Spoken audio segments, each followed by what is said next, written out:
মাদারীপুরে বাস খাদে পড়ে নিহত ১৬, আহত ৩০। মাদারীপুরে পদ্মা সেতুর এক্সপ্রেসওয়ে থেকে ইমাল পরিবহনের একটি বাস নিয়ন্ত্রণ হারিয়ে খাদে পড়ে ১৬ যাত্রী নিহত ও কমপক্ষে ৩০ জন আহত হয়েছেন। রোববার ১৯শে মার্চ সকালে জেলার শিবচর উপজেলার কুতুবপুর এলাকায় এ দুর্ঘটনা ঘটে। তাৎক্ষণিকভাবে নিহতদের পরিচয় জানা যায়নি।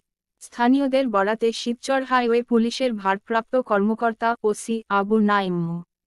মোফাজ্জেল হক জানান, সকালে খুলনা থেকে ছেড়ে আসা ইমাল পরিবহনের যাত্রীবাহী একটি বাস কুতুবপুর এলাকায় পদ্মা সেতুর আগে এক্সপ্রেসওয়ে থেকে নিয়ন্ত্রণ হারিয়ে খাদে পড়ে যায়।